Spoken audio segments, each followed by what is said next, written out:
இனிமையான நண்பர்களே, அன்புள்ளம் கொண்ட சொந்தங்களே, அனைவருக்கும் வணக்கம். ஒரு வழியாக விக்கிரவாண்டி 3 இடைத்தேர்தலில் பாரதிய ஜனதா கட்சி பாட்டாளி மக்கள் கட்சி கூட்டணியில் பாட்டாளி மக்கள் கட்சி போட்டியிடும் என்ற முடிவு நேற்று வெளியாகிவிட்டது. அதை பற்றி பாரதிய ஜனதா கட்சியின் மாநில தலைவர் அண்ணாமலையே அறிவிப்பு கொடுத்திருக்கிறார். பாரதிய ஜனதா கட்சி மற்றும் பாட்டாளி மக்கள் கட்சியின் கூட்டணி சார்பில் விக்கிரவாண்டியில் பாட்டாளி மக்கள் கட்சி போட்டியிடும் என்ற அறிவிப்பு வெளியாகி இருக்கிறது.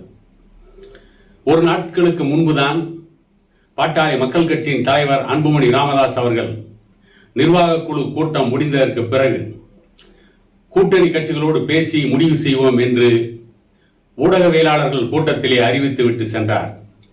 அடுத்த நாள் பாட்டாளி மக்கள் கட்சி போட்டியிட போவதாக செய்தி வெளியாகிவிட்டது. இந்த தேர்தலில் உற்று நோக்க வேண்டிய இன்னொரு முக்கியமான விஷயம் என்னவென்று கேட்டால், திமுக, அதிமுக, நாம் தமிழர் உள்ளிட்ட தேர்தலிலே பாட்டாளி மக்கள் கட்சிக்கு எதிராக போட்டியிடுகின்ற இந்த கட்சிகள் அனைத்தும் அதிமுகவிற்கு திமுகவை வீழ்த்த வேண்டும் என்ற எண்ணம் இல்லை, திமுகவிற்கு அதிமுகவை வீழ்த்த வேண்டும் என்ற எண்ணம் இல்லை, அல்லது நாம் தமிழர் கட்சி சீமானுக்கு அதிமுகவையும் திமுகவையும் வீழ்த்திவிட்டு நாம் தமிழர் கட்சி வெற்றி பெற வேண்டும் என்பதற்காக அவர்களும் போட்டியிடவில்லை.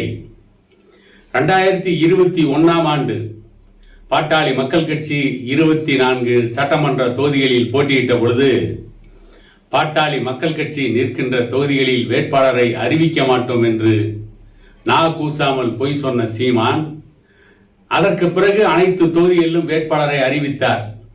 ஏன் அப்படி சொன்னார் என்று கேட்டால், பாட்டாளி மக்கள் கட்சி போட்டியிடாத பகுதியில், பெரும்பான்மையாக வன்னியர்கள் இருக்கின்ற பகுதிகளில் வன்னியர்களை ஓட்டுக்களை வாங்குவதற்காக, வன்னிய இளைஞர்களின் ஓட்டுக்களை வாங்குவதற்காக அப்படி ஒரு மலிவான ராஜதந்திரத்தில் சீமான் ஈடுபட்டார். இது சீமானுடைய முகம். இன்னொரு புறம் அதிமுகவினுடைய எடப்பாடி பழனிசாமி அணியின் முகம் என்னவென்று கேட்டால், எக்காரணத்தை கொண்டும் தமிழகத்திலே பாரதிய ஜனதா கட்சி பாட்டாளி மக்கள் கட்சி கூட்டணி முன்னிலை பெற்றுவிடக் கூடாது. பாட்டாளி மக்கள் கட்சி பாரதிய ஜனதா கட்சி கூட்டணி கட்சிகள் முன்னிலை பெற்றுவிட்டால் எதிர்காலத்தில் அதிமுகவின் ஆட்சி கனவு தகர்ந்து போகும். அதை போலவே தான் திமுகவும் கணக்கு போடுகிறது. அதிமுகவை தாண்டி இன்னொரு கட்சி தமிழ்நாட்டிலே வளர்ந்துவிடக் கூடாது என்பதிலே திமுகவும் குறியாக இருக்கிறது, அதிலே உறுதியாக இருக்கிறார்கள்.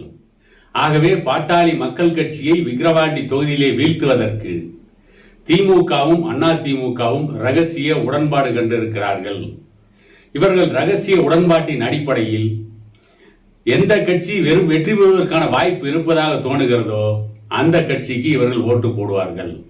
ஒருவேளை திமுகவிற்கு வெற்றி வாய்ப்பு இருக்குமானால் அதிமுகவை சார்ந்தவர்கள் திமுகவிற்கு ஓட்டு போடுவார்கள். அதிமுகவுக்கு வெற்றி வாய்ப்பு இருக்குமானால் திமுகவை சார்ந்தவர்கள் அதிமுகவிற்கு ஓட்டு போடுவார்கள். ஏற்கனவே 8.3% நாடாளுமன்ற தேர்தலில் ஓட்டு வாங்கிய நாம் தமிழர் கட்சி பாட்டாளி மக்கள் கட்சி பாரதிய ஜனதா கட்சி கூட்டணியை விட அதிகமாக ஓட்டு வாங்கிவிட்டோம் என்ற பெயரை எடுக்க வேண்டும், 3வது இடத்திற்கு முன்னேற வேண்டும். அதன் மூலம் தமிழகத்தின் எதிர்கால அரசியலில் கோலேச்சலாம் என்று சீமான் கனவு கண்டு கொண்டிருக்கிறார்.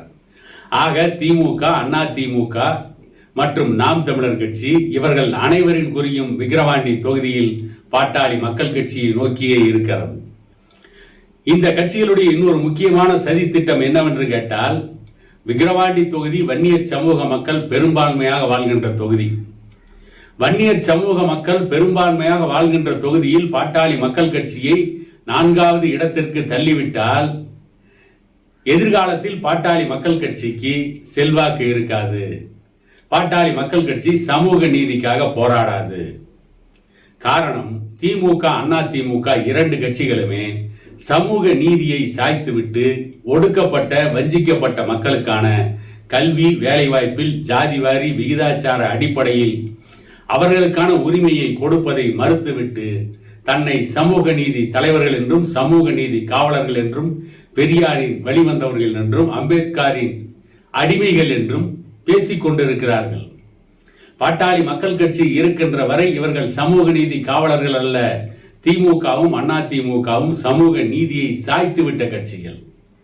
கல்வி வேலைவாய்ப்பில் அந்தந்த சமூகத்திற்கான இடஒதுக்கீடை வழங்காமல் புறக்கணித்து ஒடுக்கப்பட்ட மக்களை 57 ஆண்டுகள் தொடர்ந்து ஏமாற்றிக் கொண்டிருக்கின்ற கட்சிகள் என்று தமிழ்நாட்டிலே திமுக, அண்ணா திமுகவிற்கு எதிராக பிரச்சாரம் செய்கின்ற இடத்திலே, அதற்காக போராடுகின்ற இடத்திலே பாட்டாளி மக்கள் கட்சி மட்டுமே இருக்கிறது. ஆகவே சமூக நீதிக்காக போராடுகின்ற கட்சி. தமிழகத்திலே கோலேச்சக்கூடாது. தமிழகத்திலே தேர்தல் களத்தில், அதுவும் வன்னியர்கள் பெரும்பான்மையாக வாழ்கின்ற விக்கிரவாண்டி தேர்தல் களத்திலே இவர்கள் அதிகமான ஓட்டுகளை பெற்றுவிடக் கூடாது, வெற்றி வாய்ப்பை பெற்றுவிடக் கூடாது, அல்லது வெற்றி வாய்ப்பை நெருங்கிவிடக் கூடாது என்பதிலே திமுக, அண்ணா திமுக, நாம் தமிழர் உள்ளிட்ட அனைத்து கட்சிகளும் குறியாக இருக்கிறது.